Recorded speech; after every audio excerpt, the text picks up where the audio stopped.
¿Juan Guaidó mantiene en la línea a Nicolás Maduro? Juan Guaidó no ha logrado aún desalojar del poder a Nicolás Maduro, pero sí ha logrado mantenerlo en jaque sosteniendo un respaldo popular interno y un apoyo político externo inéditos para un líder opositor venezolano. Sin el factor Guaidó, cualquier oportunidad de cambio en Venezuela ya hubiera sido barrida. Luego de 6 meses de intentar desalojar infructuosamente a Nicolás Maduro del Palacio Presidencial de Miraflores, era de esperar que la presión externa e interna sobre el régimen comenzara a disiparse. Esa ha sido su apuesta. Después de todo, Maduro ha resultado ser un hueso más duro de romper que lo previsto por sus adversarios. Pero por el contrario, Juan Guaidó se las ha arreglado para mantener la presión interna y externa intacta. El haber jurado el cargo de presidente encargado del país ha sido un desafío a la dictadura que ha puesto de relieve un dato fundamental para mantener el proceso político en Venezuela. Pese a sus tropiezos, la oposición al chavismo ha demostrado ser inderrotable. La oposición venezolana parece destinada a ir de derrota en derrota, hasta la victoria final. Con Juan Guaidó esa historia se repite, pero con un elemento adicional. Él es una figura nueva a la que los venezolanos no cargan con las culpas del pasado. Varias veces en casi 2 décadas, víctima de sus propios errores, de las circunstancias y de su propia incapacidad para descifrar el juego del poder chavista, la oposición ha sido aplastada y sumida en el desaliento para terminar resurgiendo con cada vez más fuerza. Hugo Chávez, con todo su poder y petrodólares, quiso sumirla en la irrelevancia definitiva, pero fracasó. Maduro, que ha hecho un uso de terrorismo de Estado inédito en el país, no ha podido evitar verse cercado por esa oposición en casi todos los frentes. Si se repasan los acontecimientos de estos 20 años, se apreciará que cada derrota resurgía con más fuerza una oposición dispuesta a derrumbar todo el edificio del poder chavista. La oposición venezolana parece destinada a ir de derrota en derrota hasta la victoria final. A finales de 2018, el movimiento opositor venezolano estaba desmoralizado, desmovilizado y dividido, sin liderazgo, sin política, sin estrategia, ni esperanza, lucía impotente. El intento por parte del ex gobernador Henry Falcón de crear una nueva oposición con su participación en el simulacro electoral que Maduro organizó para reelegirse había fracasado. Por medio de todo tipo de maniobras, la Asamblea Nacional había sido reducida a la irrelevancia por parte del régimen, creándole además un supuesto poder paralelo en la constituyente, incluso para un sector pequeño pero ruidoso dentro de la propia oposición, encabezado por la exdiputada María Corina Machado. El obstáculo para el cambio era la misma Asamblea Nacional, a la que no dejaban de criticar y cuestionar ante la opinión pública por su incapacidad para sacar a Maduro de la presidencia.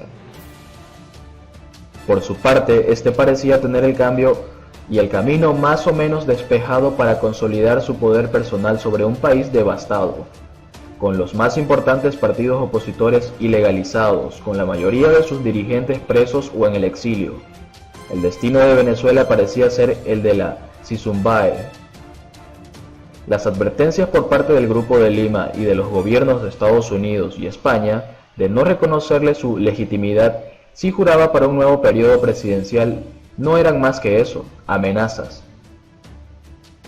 La aparición de Juan Guaidó en el escenario en enero lo cambió todo, no solo por el apoyo internacional que consiguió de la mayoría de las democracias del mundo al desafío que planteó al jurar el cargo de presidente interino, sino además por el inesperado entusiasmo que él personalmente despertó dentro de Venezuela por parte de una población desesperada por aferrarse a una esperanza. Guaidó ha sido el primer líder opositor que ha logrado penetrar claramente en los sectores D y E de la población, la base social que se suponía coto exclusivo del chavismo. El acto donde juró asumir las competencias de la presidencia de Venezuela el 23 de enero pasado fue acompañado por una multitudinaria movilización que se caracterizó por la masiva presencia de ciudadanos de las zonas más pobres de Caracas. Esa noche comenzó una ola de protestas y disturbios en los barrios más pobres de la ciudad, que solo fue amainando por medio de la más violenta y cruda represión. Sin embargo, aunque la presión de calle en Caracas disminuyó a lo largo de estos meses por ese motivo, Guaidó personalmente se las ha arreglado para sostenerla en el resto del país por medio de unas giras personales accidentadas, siempre objeto del hostigamiento de la policía política, sobreponiéndose a la persecución contra su equipo de colaboradores inmediatos y a la de los propios diputados de la Asamblea Nacional.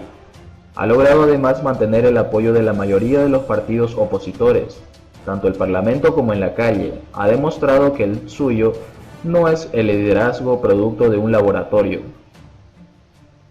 Sin una oposición interna articulada, cualquier presión externa hubiera sido irrelevante para intentar provocar un cambio político en el país. Esta es la diferencia fundamental del caso Venezuela con Nicaragua o Cuba. El cambio en Venezuela no ha ocurrido para el lógico desespero de la población, pero todavía puede ocurrir. Sin embargo, no hay que pasar por alto que sin el inesperado factor Guaidó, cualquier oportunidad de cambio dentro de Venezuela ya hubiera sido barrida.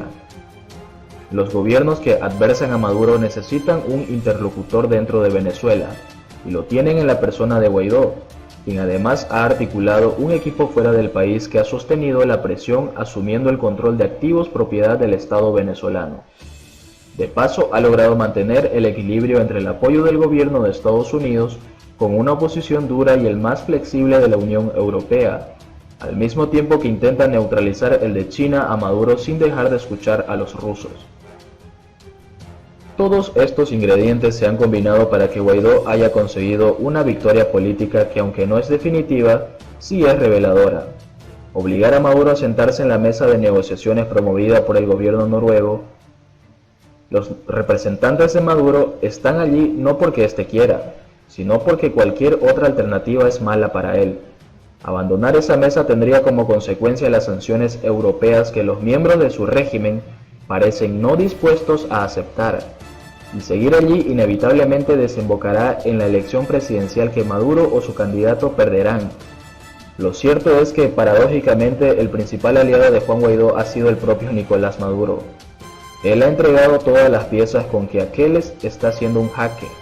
Un ejemplo clarísimo de esto es el informe de la alta comisionada de Naciones Unidas, Michelle Bachelet. Guaidó y los dirigentes que le apoyan aguantaron todo el chaparrón de críticas que les llovió por su prudente actitud ante la visita de la expresidenta chilena a Venezuela. Mientras Maduro intentaba manipular la situación a su favor, ¿cuál fue el resultado? Un informe demoledor que lleva abundante agua al molino de la causa del presidente de la Asamblea Nacional. En cambio, en Venezuela no ha ocurrido para el lógico desespero de la población, pero todavía puede ocurrir. No hay que pasar por alto que sin el inesperado factor Guaidó, cualquier oportunidad de cambio dentro de Venezuela ya hubiera sido barrida. El gobierno de Nicolás Maduro reprime a bomberos. Carlos Varón y Ricardo Prieto enfrentan desde 2018 un procedimiento judicial por un video satírico donde se comparaba al gobernante con un burro. Ambos están en libertad condicional y su relación con el hecho no ha sido determinada aún. Carlos Varón y Ricardo Prieto, ahora exfuncionarios del Cuerpo de Bomberos del Estado Mérida, fueron destituidos de sus cargos el 27 de junio pasado. La decisión fue tomada por órdenes generales firmadas por Ángel Alfredo Muñoz, primer comandante de dicha institución, y publicadas en la prensa local el 16 y 22 de julio de este año. Ambos bomberos enfrentan desde el año pasado un procedimiento judicial por los delitos de vilipendio al presidente de la República y de instigación pública con agravantes, contemplados en los artículos 147 y 285 del Código Penal venezolano. Previamente habrían sido imputados por delitos contemplados en la Ley contra el Odio, aprobada en 2017 por la Asamblea Nacional Constituyente. Varón y Prieto estuvieron privados de libertad desde la noche del 12 de septiembre hasta el 31 de octubre de 2018, cuando les fue otorgada libertad condicional con régimen de presentación cada 30 días, prohibición de salida del Estado Mérida y de dar declaraciones. Desde el 13 de septiembre les había sido abierto un expediente administrativo que cerró con la referida destitución de ambos funcionarios, que tenían 15 y 10 años de servicio, respectivamente.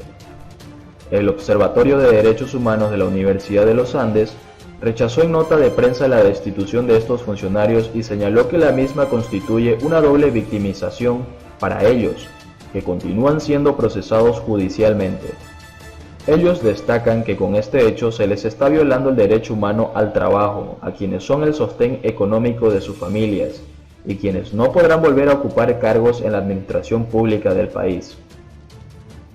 Privados de libertad y destituidos por video jocoso.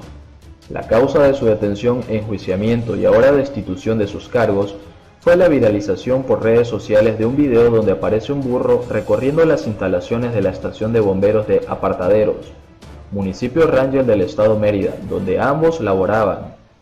En el registro audiovisual, un asno recorre las instalaciones de la estación de bomberos mientras una voz lo llama Presidente Maduro Moroz y le muestra las precarias condiciones del lugar, pidiéndole ayuda para mejorarlo. En el video no aparecen los funcionarios destituidos y enjuiciados, ni ha sido comprobada su implicación en la realización y viralización del mismo.